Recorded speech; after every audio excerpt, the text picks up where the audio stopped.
এই বাংলাদেশে ধর্ম বর্ণ নির্বিশেষে আমরা একটা জাতি আদিবাসী। এই আদিবাসীকে স্বীকৃতি দিচ্ছে আপনারও সরকার। আমরা রাজনীতি চাই না, আমরা চাই অধিকার, নাগরিক অধিকার, আদিবাসী অধিকার।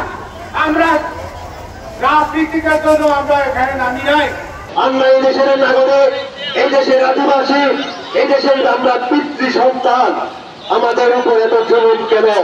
সরকার আমাদেরকে নিরাপত্তা দিতে ব্যর্থ হচ্ছে মনে হয়। সে কারণে আমাদেরকে ঐক্যবদ্ধভাবে যুব সমাজ, ছাত্র সমাজ আগামী দিনে যে আদিবাসীদের যে লড়াই সংগ্রাম, আগামী দিনে যে বেঁচে থাকার সংগ্রামকে সংগতি জানাবেন, ঐক্য হবেন। অত্যন্ত অর্থনৈতিক সঙ্গে সমস্ত রকমের বাংলাদেশের যে সমস্ত আদিবাসীরা বিভিন্ন রকম শোষণ নিপীড়নের শিকার হচ্ছে, এগুলোতে আমরা জোর এই ধরনের ঘটনা না ঘটে আমরা জোর প্রতিবাদ জানাই এবং সেই সাথে আমাদের যে লড়াই সংগ্রাম এগুলো আমরা ভবিষ্যতে অব্যাহত রাখবো।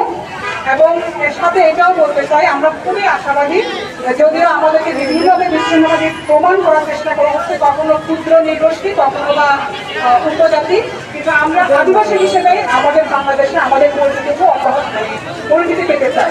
আমরা চাই মানুষ হিসেবে যে আদিবাসী হোক, বাঙালি হোক বা যেই মানুষই হোক, তার প্রত্যেকটি অধিকার রাষ্ট্র নিশ্চিত করবে।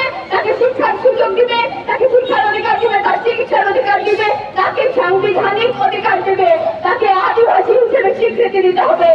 আমরা কি দেখছি?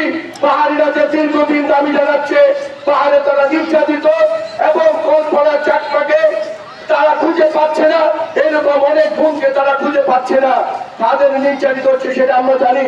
সমতলে যদি জনগণের শাসন চলে, তাহলে পাহাড়ের সামরিক শাসন কেন? পাহাড় কেন বাহিনী দ্বারা শাসিত হবে? আমরা মনে করি পাহাড়ের সমতলের সমস্ত জায়গায় ন্যায্যতা প্রতিষ্ঠা করতে হবে। পৃথিবীর যেই প্রান্তরেই মানুষ হোক, তার রং ধর্ম যাই হোক না কেন, মানুষের মধ্যে জিনগত মিল হচ্ছে 99.09, আর জিনগত পার্থক্য হচ্ছে মানুষের মধ্যে 0.01। এই 0.01 পার্থক্য নিয়েই কিন্তু আমরা সারা পৃথিবীতে ধর্মীয় পার্থক্যের কারণে, ধর্মীয় বিশ্বাসের কারণে, ভাষাগত পার্থক্য অথবা সংস্কৃতিগত পার্থক্যের কারণে আমরা একটা জনগোষ্ঠী আরেকটা জনগোষ্ঠীর উপর ঝাঁপিয়ে পড়ছি, তাদেরকে অত্যাচার নির্যাতন করছি, তাদেরকে পৃথিবী থেকে বিদায় করে দিচ্ছি। এর চেয়ে জঘন্য কোনো কাজ আর হতে পারে না।